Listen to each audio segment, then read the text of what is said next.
Maria Henning is a 2-5 emotional manifesting generator and human design and gene keys expert, teacher, and coach. She's the creator of the Cosmic Compendium, a one-of-a-kind software designed for human design and gene keys professionals. Originally from Caracas, Venezuela, she grew up and now lives in Houston, Texas.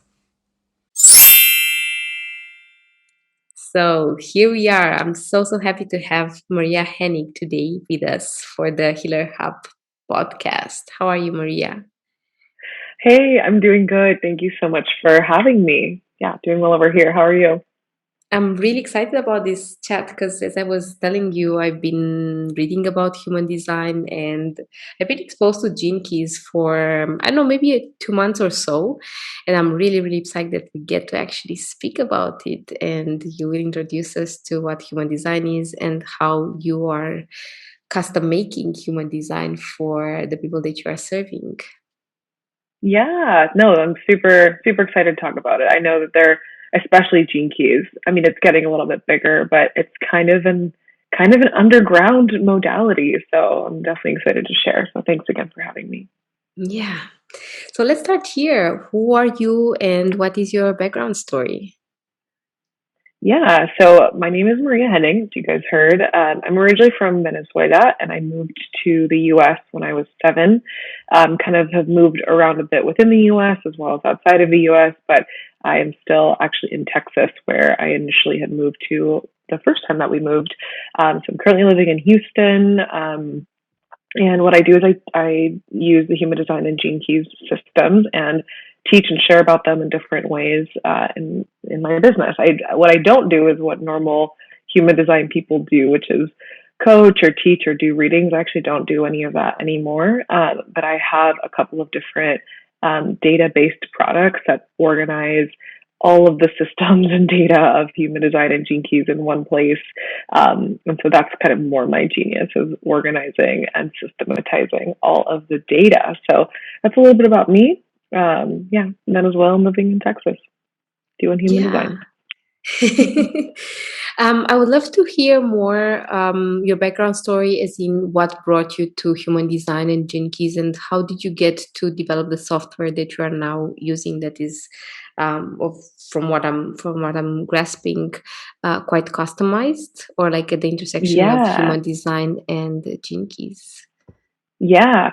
So I initially came across human design. I think the first time I ever heard it was in a podcast, but not because they were talking about human design, but because the host, when she would interview people, she would ask people what their human design was.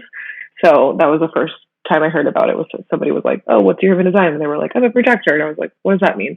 And then I heard about it again on another podcast of a like a body of work that have followed for a long time, which is To Be Magnetic.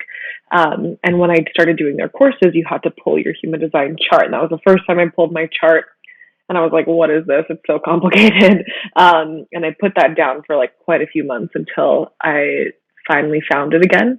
And once I found it again for the third time, I was like, okay, I have to look into this. Like, this is super interesting. And that was like 2.5 years ago. And once I kind of looked at it again, I just have not stopped like obsessing over it since then. And that is, yeah, so that was over, 2.5 years ago. Started getting into it. Once I started my business shortly after that, I initially started out with coaching, and it was coaching women to really trust themselves and trust their intuition and be able to take action and rely on themselves while doing so, and overcome things like imposter syndrome and fear. That was like really my goal. And my studies went really in depth with human design and gene keys when I decided to get certified as a human design and gene keys coach for the coaching program. But then once I got certified in human design and gene keys, I kind of was like, I don't really want to do coaching. Like, I don't really want to coach on any of this. I just want to teach this information or share this information. So that's how I got to human design and gene keys. A couple podcasts. I started with a little course that was not related to human design, but had adding in human design to the program.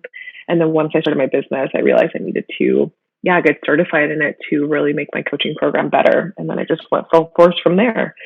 And then when it comes to the software, so the software is called the Cosmic Compendium. A compendium is just an encyclopedia of information that has a lot of concise but detailed information, and it's very systematically organized. So think Wikipedia. Wikipedia is kind of like a compendium.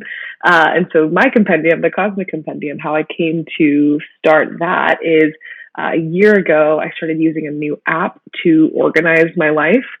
And once I started to see the, like, what's the word, like the possibilities, yeah, the things that were possible using this app, I started to put in, like, use it for my own human design studies.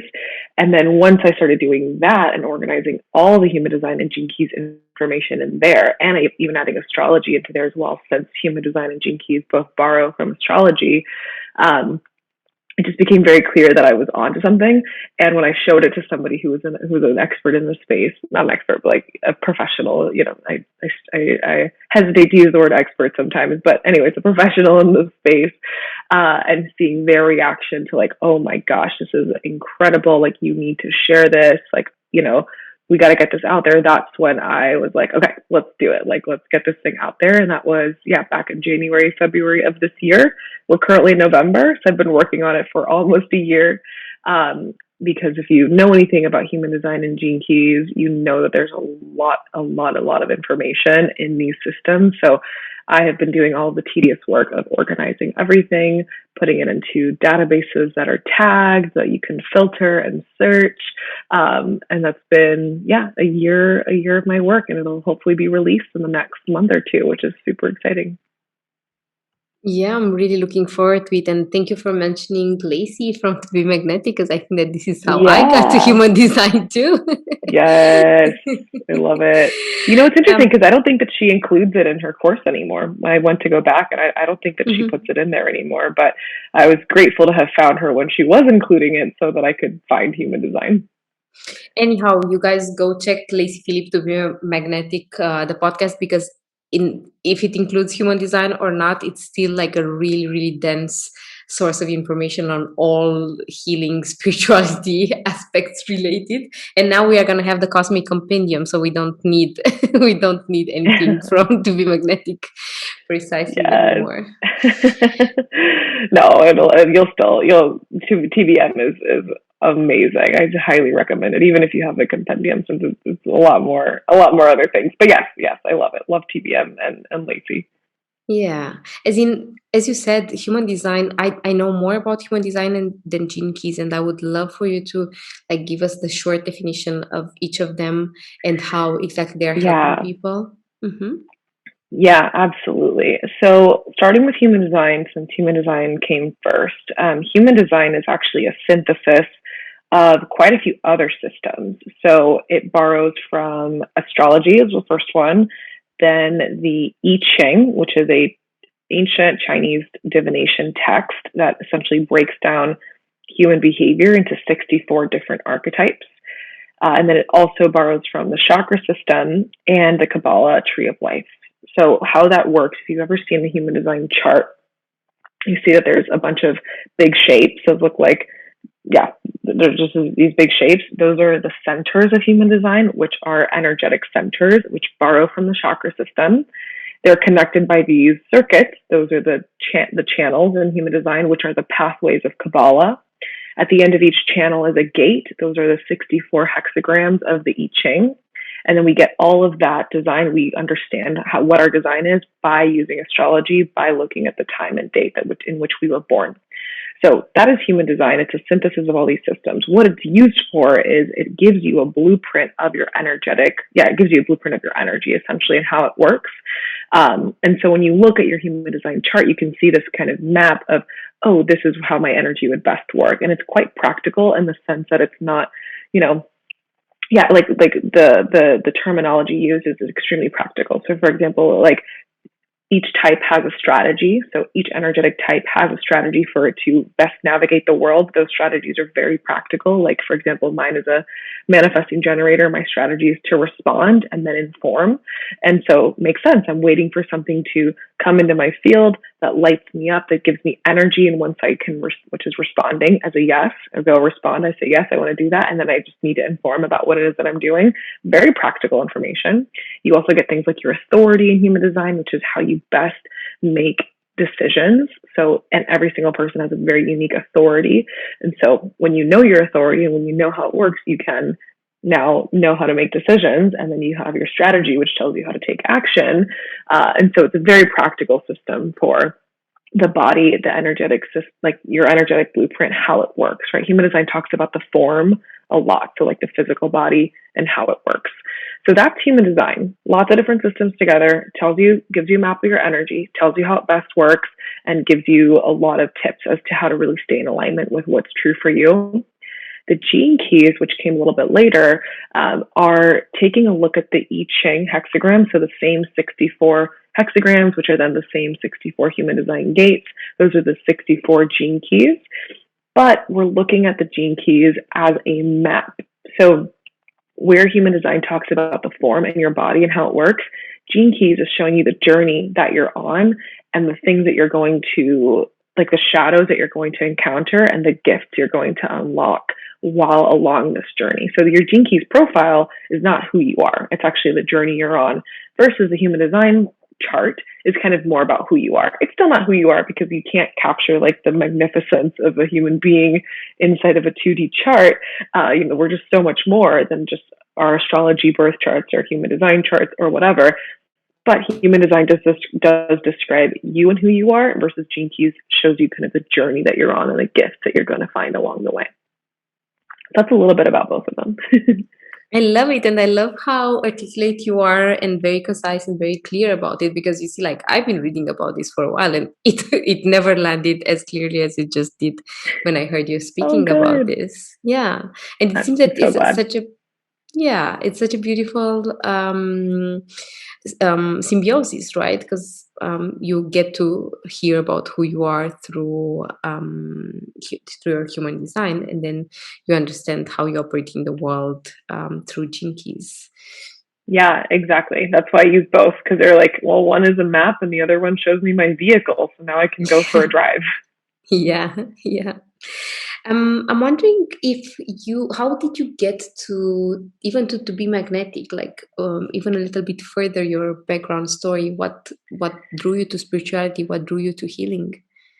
Yeah. Okay. So that's, it's interesting because I don't remember exactly how I got to be magnetic, but I can tell you a little bit about my story. So, when I was, let's take it way back, way, way back. So when I was 14, I went to a concert, and at the end of that concert, it was the Jingle Ball 2008. And after the end of that concert, I got somebody from PETA, the like animal rights organization, was outside of this concert giving out brochures. And so, and in those brochures were images of like, male chicks being ground up because like alive, because they're not necessary, because they're not females, they're not going to lay eggs. Like there were all these just pictures of animals being like, just held and tortured basically in these slaughterhouses. And I was like, I don't know, it just was like an awakening for me of like, oh, holy shit, like I can't contribute to this. So I went vegetarian at 14. And shortly thereafter, I started really questioning my religion. So I grew up Catholic. I'm from Venezuela, right? So very, very Catholic, traditional, conservative environment. And around that same year, I don't know if it was right before or right after this, like awakening into vegetarianism or pescatarianism, which is what I was doing at that point. I also started to question Catholicism. And so 14 was like a big year for me. It's the second, just hit something on my desk. But yes, 14 was a big year for me. It's the second, 7-year cycle, which you can hear about in astrology and in the gene keys and in human design, the importance of these 7-year cycles. But that was definitely a big awakening for me. And so from there, from 14 to about 20, I was like, I started off with like full on atheism. Like I was like, I'm an atheist. Like I don't believe in any of this because I just needed to fully reject like my religion at that point. And yeah, I always say that the pendulum has to swing both ways. It's like you've got it. For me at least, it's always been that I go from one extreme to the other before I find like a happy medium. So if I went from the extreme of like Catholicism to the extreme, the complete other side of like atheism, and started reading, all of the like astronomy, specifically like astronomy and like universe, like theory, Big Bang Theory, like all the kind of books that would tell me about the universe, but from the scientific perspective. And I was a scientist my whole life. Like I studied marine science in college, several published papers, like I very much have had a scientist background. So for me, it was very clear that I was a scientist. I was an atheist. Like I don't believe in any of this. And I'm just going to go fully trust in science from here on out. So that was from like 14 to about, 16, 17. And around 16, 17, I found yoga. And I started to do more yoga, and I started to get more into the spiritual side of it and learning about the chakras and learning about meditation and Buddhism. And that continued on until about 20. So, and once I turned 18, I went off to college. And I was studying in Boston, and I was going to like the Buddhist temples and meditating there and learning about, like all the things that I was talking about, the chakra system, yoga, everything like that. So that was like, I started off with like, born and raised Catholic, completely rejected it at 14, and then started to slowly open up more to spirituality and finding that as like my spiritual beliefs, or like my belief system was getting more into spirituality. And then I took my first yoga teacher training from my teacher, who I started learning from at 16. But instead of opening me up more to spirituality, it actually had me cut it all off and reject it, because that particular teacher does not teach any spiritual yoga at all. It is completely anatomy based, functionality based. It's purely measurable, scientific, like, what we can see in the body. He actually does not teach anything related to chakras or Sanskrit, anything like that, which makes it very helpful for a city like Houston, where we have a lot of people that aren't into this kind of stuff, but we still want them to feel better and move their bodies, right? So it makes yoga accessible to Joe Schmo, oil tycoon living in Houston that needs yoga. But for me, it had me completely cut off all spirituality again, and that was that for about 5 more years. So then when I was turned 25, which was almost 3 years ago at this point, I started to get back into spirituality. And the way that I started was actually with manifestation, and getting more into that. And so I started just learning, and I already knew about manifestation and law of attraction. A lot of that time when I was not doing any sort of spiritual stuff, I was doing a lot of personal development work, so a lot of personal development seminars. So I knew what was possible with like mindsets and like limiting beliefs, like everything like that. But again, the itch of getting back into spirituality was like gnawing at me. And so somehow I stumbled upon manifestation. Like I had already seen Lacy Phillips' work sometime before. I don't know how I had seen it, but then when I got back into manifestation, it went from looking at one of my favorite YouTubers who talks about like minimalism. She interviewed a manifestation coach. I looked into her programs, didn't love them, but still was interested in manifestation, and then found my way to Lacy or back to her, because I remember going to her website after that second time of finding her and being like, wait, I've totally seen this website before. Like, wait, what? Like, hang on a second. So I don't know when I first found her, but going from that like manifestation coach who wasn't great, but still had me get back into the spiritual path, I was able to find the Expanded podcast, which is Lacy's podcast. And then just listening to all of that, it was like, whoa, okay, yeah, this is what I'm interested in. So yeah, and I've been doing her work now for almost 3 years at this point. I've been in the membership and doing all of Lacy Phillips' work.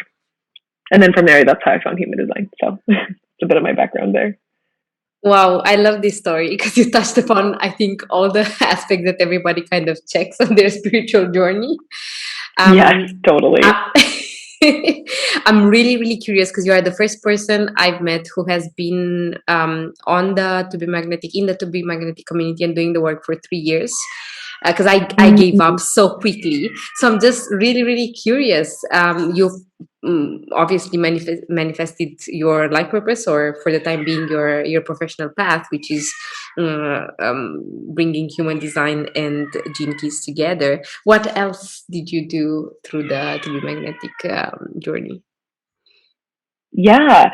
No, it's funny because when I meet people who are into this world, I just assume that everybody does Lacey Phillips' work and like knows what I'm talking about. So it's nice to meet another person who actually does know, because I don't know, she's been so instrumental for me, and being somebody who loves systems and like process and things that are just like her work is so well developed, and that makes me I'm very attracted to things like that, things that are very well thought out and not just like haphazardly put together. But yes, I've been doing her work for a long time, and I've been able to I think your question was what have I been able to manifest? Was that your question? I got off on a Yeah. tangent.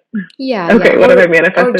just the thing that came out of your consistently doing the work for 3 years, because that's a huge commitment. Yeah. Well, and I don't want to be a saint and say that I'm perfect. I'm not like doing a DI every single day, but I do them every month, like every week. I'm doing some of Lacey Phillips' work. So, well, some of the things that I've been able to, like some of the work that I've been able to find is just some.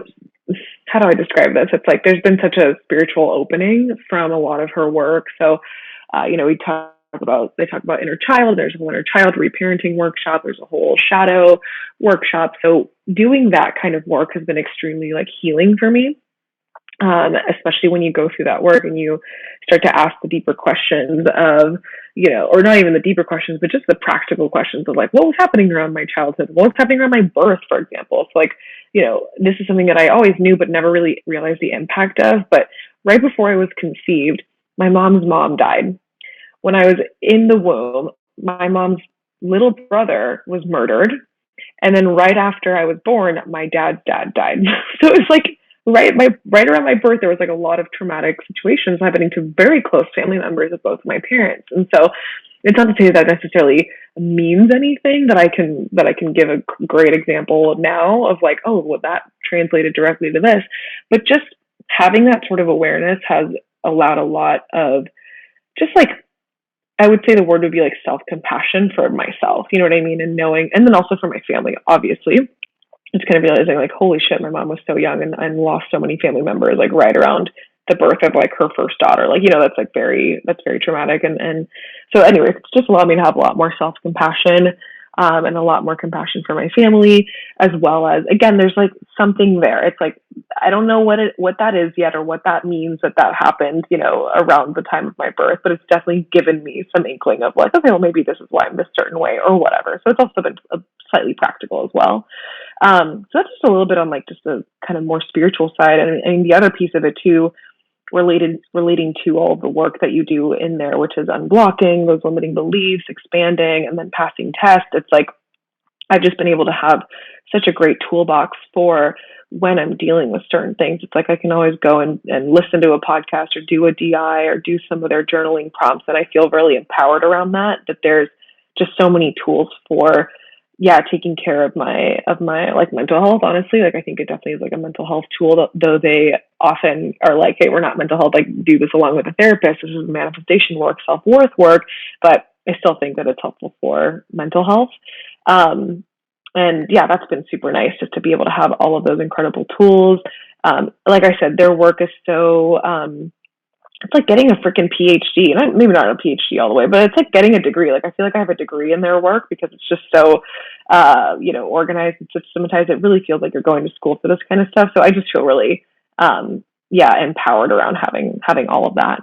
And then, I've been able to manifest a lot of really cool stuff, which I can talk about, but a lot of it has just been just the feeling of that empowerment, knowing what to do, not freaking out when things are going wrong, because that actually means that it's either a trigger for you that you need to expand into, or that means that something's about to come through, like a manifestation's about to come through. It just really has given me a lot of peace of mind and empowerment around some of the things that are happening in my life. So, or a lot of the things that are happening in my life. So, yeah. Yeah, thank you for mentioning that. So just to underline the fact that To Be Magnetic and Lacey and her team are working from the principle that we are manifesting from our subconscious. So you can use whatever affirmations and whatever you want. It's not gonna work unless you start healing the deeper blind spots that we have. So what you're mentioning is that through the work that you did, you rewired your Yeah. beliefs, and yeah, basically you reconditioned your perspective so that it's a useful perspective, an empowering perspective on life, on yourself, on your capacities, and then you manifest from that space. Yeah, and it's a continuous. Yeah, you described it perfectly. But yeah, it's a continuous kind of process of more and more things coming up, more and more things to because life goes on and you'll continue to get triggered or whatever. But it's like not only do I get triggered less or like I feel more empowered. It's like when those things come up, now I know even more what to do. When a trigger comes up or something like that, there's just a lot more empowerment around the action to take care of that and use it for your good too. Because when you're getting triggered, that's actually a good thing as well. So there's a lot of reframing that happens within their work, which is super useful. But yeah, I have done a lot of reprogramming, that's for sure. Mhm. Yeah, and thank you for mentioning that, because I think that a lot of people who are on a healing journey or just embracing spirituality or just dabbling in spirituality at first hand, we have the expectation that things are going to fall into place and everything is going to be really easy and smooth. And chances are that it's not. At the beginning, it's quite rocky. Yeah, And then it's not that things get easier. Life is still life. The only constant is change, and suffering is, like just totally. inherent to our human experience. But it is the way that I also feel it in my life, is just the way that you position yourself to what life brings, or what you're mentioning. When a trigger comes or when something doesn't fall into place, then you look at it as, wow, this is an action opportunity. I'm just being shown that something even bigger and more aligned with what I want to create in my life is coming my way, instead of going into, why God, why me, why am I not getting that what I'm longing for. Totally. No, totally. It's funny that you say that because like I was mentioning before, I did a lot of like personal development seminars when I started my personal development journey. And I remember doing like my fifth one or something like that, and it was a different. So I did one for a long time under the same company. So it was like the same. It was the same company but different seminars. So I did those for a long time, and then I went to a different company and they kind of are sister companies in a way, but they've done their own thing. And so I remember speaking to one of the students who was their first time ever doing something like a personal development seminar. They had never done it before, and we were those of us who had, and especially those of us who had done things from the sister company. We were just all chatting, and I remember this new person looking at me, being like, "Well, like, haven't you already done this before? Why are you here? Like shouldn't you already be like perfect?" Is kind of what his question was. And I was like, oh God, okay, no. I was like, no. If you're thinking that you're going to come out of the seminar and be perfect and healed, just want to like lower the bar a little bit. It's not even lowering the bar, it's just being realistic. It's like there's no, I like the word healing, but I don't like to say that we are ever going to be healed or that things are going to heal, because there's always ways in which things can come up. And if you set that for yourself as an expectation, I you know I hope I know I'm cognizant that this podcast is called the Healer Hub podcast, but I think that there are things that can be healed, but it's not to say that we are ever healed, because then what the fuck is the point of life? Like, it's, what are you even here for if not to grow? If you're just healed, what is again, I don't even think that it's possible, but it just doesn't, again, that doesn't make sense with how we're here to kind of grow, if that makes sense. So anyways, yeah, it's a continuous growth, and healing is possible, but to be perfect, to be fully healed, to have no trigger, no limiting belief ever in your mind, is like just not how the human brain works, unfortunately. Yeah, I hear you, and none taken. I mean, like, I stand on the same side of the barrier. I personally believe that we are on a journey, and I was something that landed for me as you were talking about. This is, what if being always on a journey and always healing is perfect? Because Yeah. I think that a lot of us are just like super resistant towards the process, and we just want to get to the goal. We think that we're gonna feel better there where we imagine we're going to be by being healed, but there's no end point, as you were saying. And I think that that's why we are reincarnated. That's why we are in life, to experience life and to experience all these flavors of life.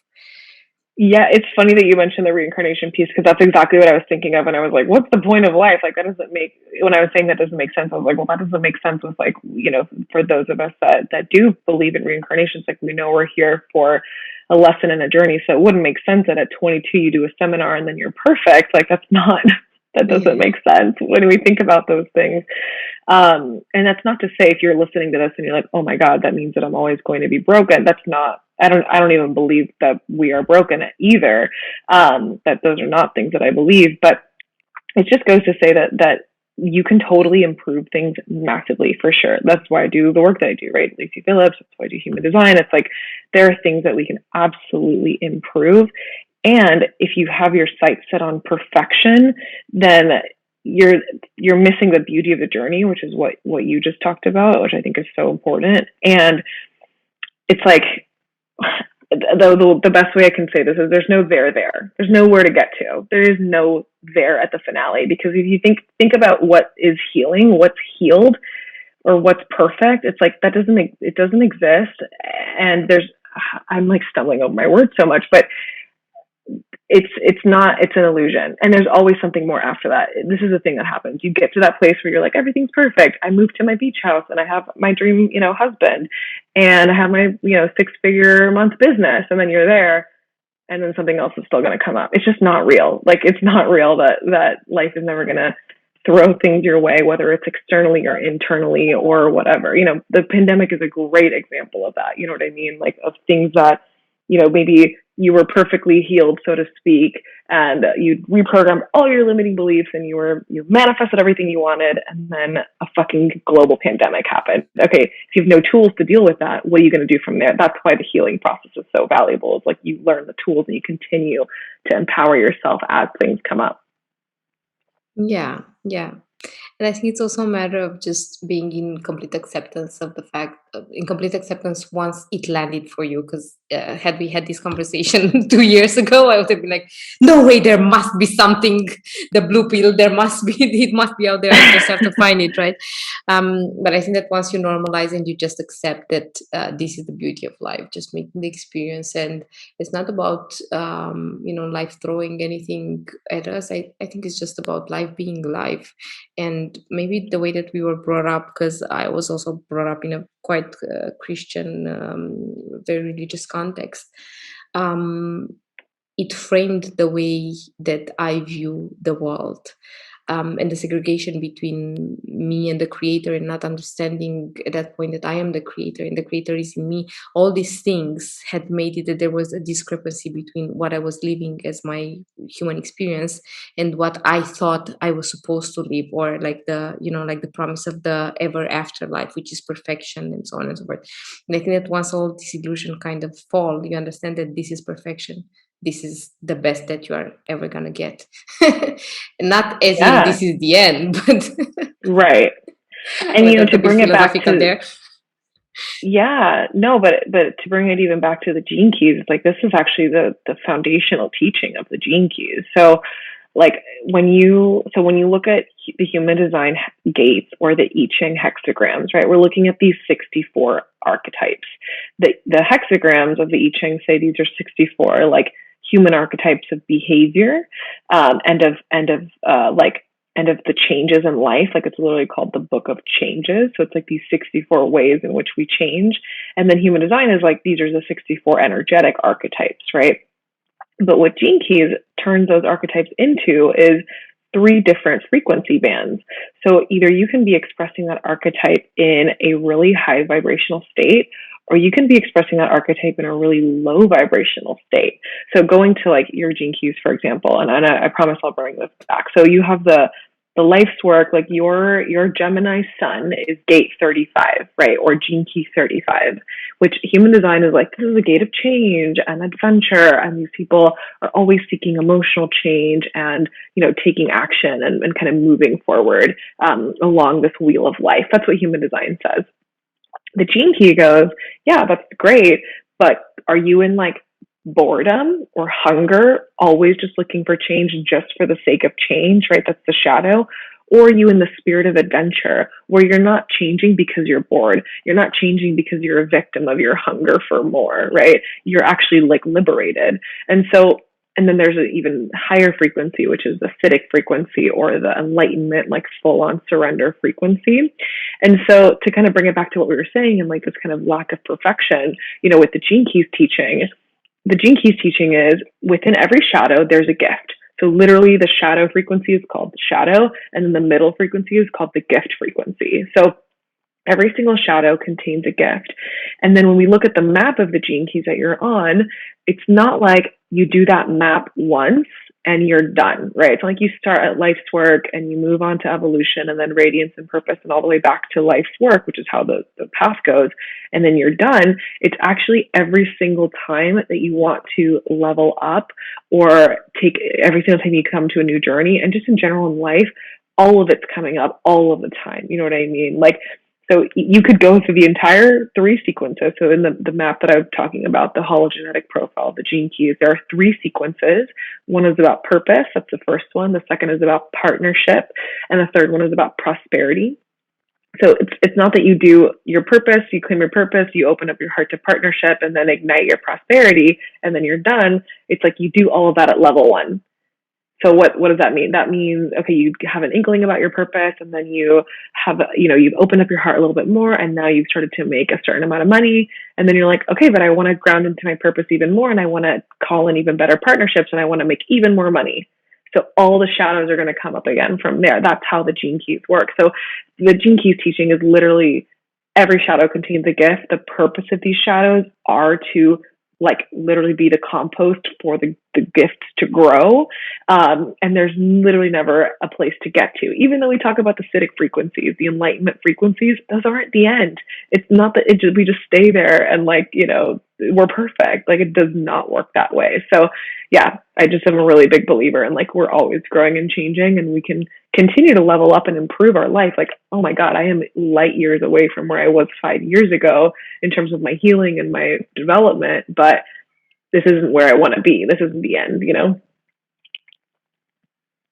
Yeah, and thank you for making that distinction. Let's segue into my into my chart, and then we are gonna go back to some questions. So Yeah. what I'm gonna do is that I'm gonna put the image so that it's visible for people, though it's an absolute tenebrous space for me. I have no clue what this map means. Yeah. Okay, yes. So let's talk about it. Let's talk about the Gene Keys. So when it comes to, kind of breaking down everything that I was saying. So I said before, the Gene Keys are showing you a map, right? It's showing you a map of, the kind of energetic journey that you're on. We have 3 different sequences, or to even go further back, the map is called the Golden Path. In the Golden Path, you have 3 sequences, like I was talking about. One is about purpose. That's the first one. It's about claiming your 4 prime gifts, it's like balancing the 4 different energies that are the strongest, most, that represent your genius the most. From there, once you've claimed your purpose, you've kind of opened these prime gifts, again, at say level 1 or level 2 or whatever, you then get into this purpose sequence, which is the Venus sequence. The partnership sequence, which is the Venus sequence, which is opening your heart and kind of opening up to love and living with an open heart and calling in the right people and the right primary relationships to support you in carrying out your purpose. And then finally, from there, we end with this, the Pearl sequence, which is the sequence all about prosperity and sharing your gifts with others in exchange for money. So igniting prosperity, it is about money, and prosperity goes so much further than money as well. So if you're listening to this and you're like, how do I look at this? Just go to genekeys.com and then find where it says free profile and pull your profile. You can pause us here. And once you've pulled your profile, you'll see that there's 3 different colors. And the green one is the genius sequence, all about, again, purpose. The red one is about love, about partnership. And the blue one is about prosperity. And yeah, that's the Pearl sequence. So to go back to, your Gene Keys, for example, one of the things that we can look at is, we'll just look at the first 2 to kind of, and this will kind of show you and those listening how it works. But essentially, when you're looking at this profile, you have 11 different spheres. Those are like the circles. And then you have 11 different pathways in between those spheres. And there's an order. You start at a certain place and then it goes to different places. And so every time that you're kind of moving through this, you start at a sphere, you unlock that sphere by crossing the pathway, which then unlocks another sphere. That's kind of how it works. And the whole approach of the gene keys is contemplation. It's not there's something you need to do. There's no action that you need to take. There's things that could be really helpful, right? But actually the path of the gene keys in terms of, because you're like, how do I move through this pathway? It's really just contemplation, which is kind of the middle path between meditation, so like letting thoughts just pass, and concentration, which is like really, really focusing on the thought. So contemplation is in the middle where you're like thinking about it, but you're not focused on it. You're kind of letting it go and you're playing with it and you're inviting it in, you're inviting it out. And it's just a really, a really playful process. So that's like the Gene Keys approach. I talked a lot, so I just want to make sure that makes sense before I keep going. Does that make sense, Anca? Am I clear so far? Yeah, I was just thinking how clear and articulate you are. So I don't know. I think it was you reading my good. mind. Yay. Okay, good. Okay, awesome. So that's the a little bit more of an in-depth introduction to the Gene Keys. And then when you're looking at the Gene Keys, you see that there's, again, if you're looking at this profile, again, it's free. You'll see that in each sphere, you have a number and then like a decimal point. And so like for Anca, for example, her first sphere, which is the sphere of life's work, is 35.4. So 35, or that first number, that's the gene key number, which is the same as the gate, which is the same as the hexagram, right? So hexagram 35 is gate 35 in human design is gene key 35. So it's the same numbers. That's talking about the gene key. That's talking about the archetype of that key. And then the 0.4, or that decimal point, those are called lines. And there are 6 lines, and they all tell a story. And as you kind of start to learn them, you'll notice that like they all first lines carry the same kind of frequency. All line 2s carry the same kind of frequency. So the lines are really resonant and kind of tell this story, right? So for example, starting with your life's work, right? We talked about 35.4. 35 is the gate of adventure, the gate of change. It's Gemini, right? So think mutable air, this energy that wants to go and actually like find things to, like it wants to take action and change and grow, right? It's in the throat center in human design. I blend all of it together because that's what I do and that's how I think it's helpful. But it's in the throat center in human design. The throat center in human design is about manifesting action. So when we think about any throat center gates, they're about taking action, doing things, right? And so we have this 35.4, this gate 35 that wants to manifest action, that wants to change, it wants to speak change, and it wants to go, right?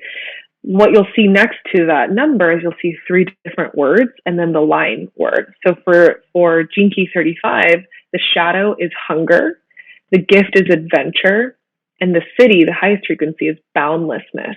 So how you say that in Gene Keys, you say the transformational path of the 35th key moves from hunger to boundlessness through the path of adventure. So we go from the shadow to the city through the path of the gift. So each of these Gene Keys are actually a path to enlightenment. So those you can just contemplate one of these Gene Keys and that will lead you to enlightenment, or you can go along the entire path, or you can just do what everyone does, which is just do both. You contemplate each individual sphere, but you also go along your golden path. So for you as a 35 life's work, it's like your life's work everywhere, the thing you're going to do, like your biggest genius is a gift of adventure. Like you're somebody that goes out and can kind of breathe that spirit of adventure into everything, right? So for an example, like I think that your podcast is a great example of that because you are like going in and sharing. First of all, it's a throat center gate, right? So it's about talking. And so it's like you're sharing your voice, you're inviting other people to share your voice, but you're just kind of moving in between and you're adventuring through and traversing through all these journeys, right? You're all about the journey. So that's your life's work, like that gift of adventure, right? That's the outer work that you're here to do in the world. But the biggest shadow that you're going to encounter, the biggest trigger, right? This is for everybody in their life's work.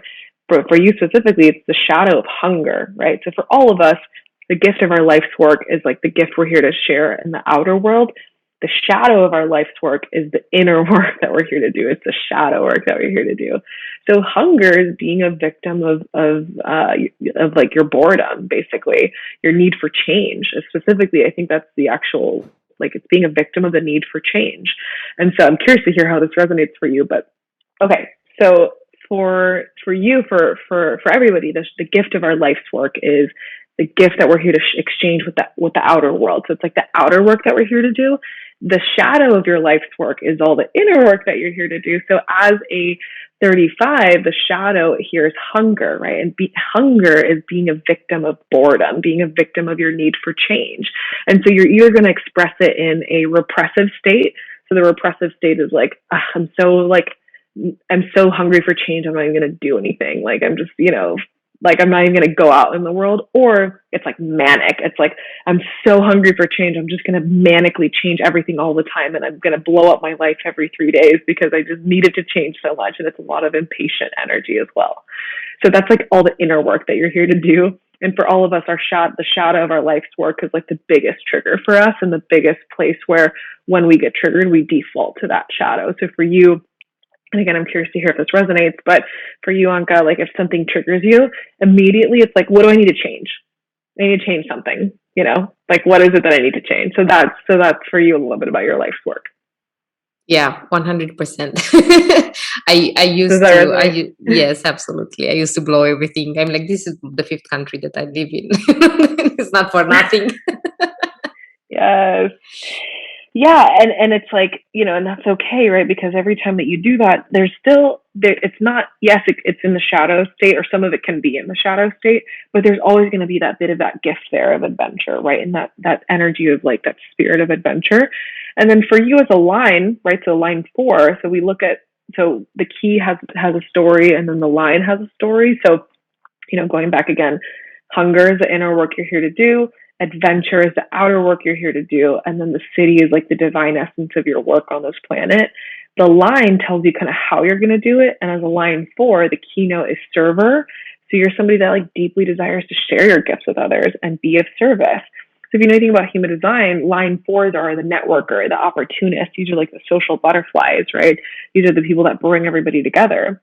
And if you go to the gene keys, you'll know, it'll make sense that the line 4 is here to be of service, right? Again, it just makes so much sense with your podcast, right? Like you are being of service by sharing all of these stories with everybody.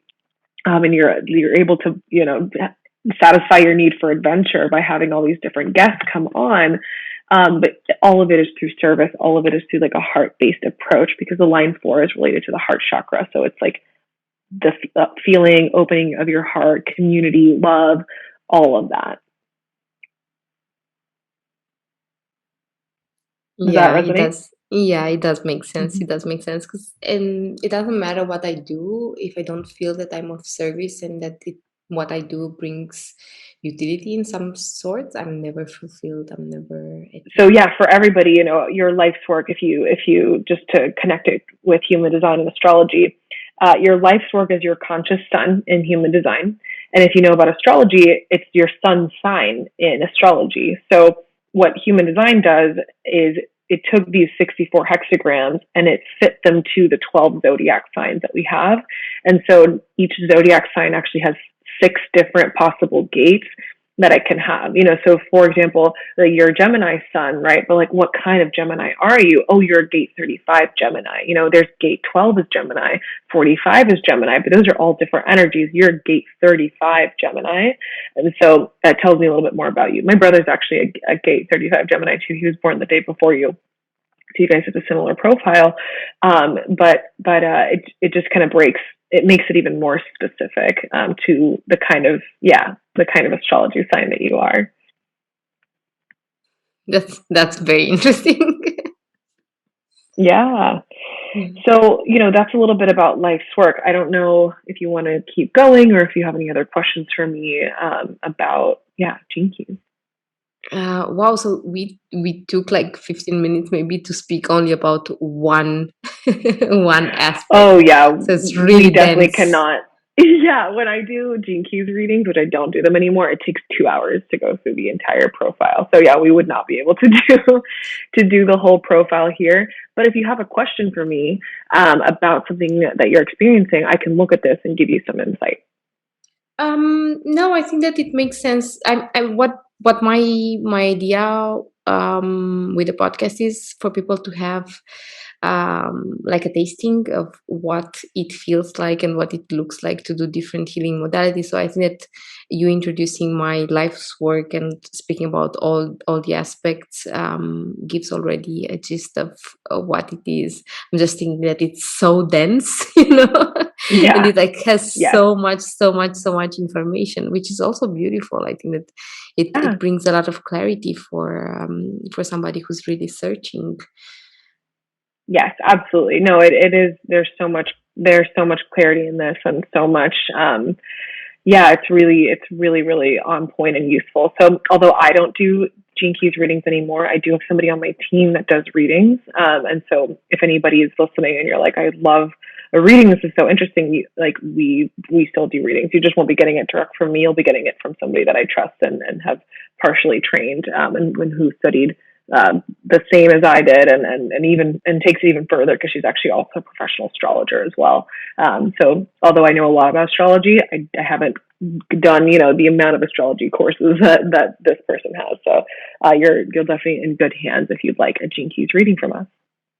Yeah, that's amazing. I will put your Instagram handle and your website so that people can go and check it out, and maybe they can book a Gene Keys reading. Amazing. But yeah, Yeah. so if you're at least just like looking at your profile and you're curious about how to use this, just start to contemplate those words and how they show up for you. You know what I mean? And what that necessarily means. You don't even have to know what life's work is or vocation or whatever. If you just start to look at those words and those shadows and just start to like contemplate them, you'll start to unlock and really open up a lot for yourself. So even if you're not quite ready for a Gene Keys reading yet, just with that free profile and looking at those words, things will start to get activated for you. Yeah, absolutely. I'm looking at the cloud of words that I have on my Gene Keys map, and I can feel that it makes complete sense. Nice. Yeah. Amazing. hmm So, Maria, I'm wondering who, apart from Lacey Phillips that we've mentioned so many times on this podcast, who I else know. inspired you on your journey? Ooh, who else? Well, I'm continuously inspired by the founder of the Gene Keys for sure. And I was telling my friend the other day, I work for myself, as you guys know, and so that means a lot of working from home and you know, being alone, but I do have a friend that I go co-working with to, get some sort of human interaction. And I was telling him that my life goal is to make so much money that I don't have to do anything and I can just study the Gene Keys all day because they're just so interesting. So the founder of the Gene Keys, Richard Rudd, who by the way is alive and he's on Clubhouse, is an incredible inspiration. So I mean, we don't have the founder of human design is not alive anymore. Obviously, astrology is thousands of years old, so we don't have any access to the original teachers. But literally, the founder of the Gene Keys is alive. He's on Clubhouse. He's on YouTube. Go find him. His name is Richard Rudd, or you can just search Gene Keys anywhere, and you'll find all of his socials and where he's at. So continuously inspired by him. And then my yoga teacher was a really big mentor of mine. Although, he and I have different spiritual beliefs now, there was, I mean, like I literally I studied from him starting at 16. So I started taking his yoga classes around 16, did my first teacher training with him at 20, and then did two more teacher trainings with him. So the same one, but just three times because they're just so valuable. So I've trained with him not only like 10, like literally 10 years, over 10 years of yoga with him. I also trained with him for 600 hours in different teacher trainings. And so, massive, massive mentor of mine. And, we are now more in like a friend capacity, but I even worked for him too. I worked in his company. His name is Andrew Dugas. And his yoga company is called Yoga Better. So very simple, Yoga Better.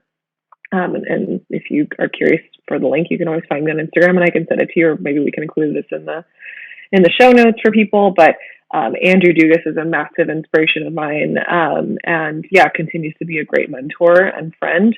So that's another person that was a very big, influence on me. And then from there, it really has I've just kind of gone through seasons of different mentors. So, Gala Darling was a massive, teacher when it comes to like tapping and, abundance. Not necessarily abundance, but a little bit of that manifestation for sure. Amanda Francis has been a big, like money influence. Obviously my human design teacher, Eden Carpenter, big influence on me as well. So yeah, I've had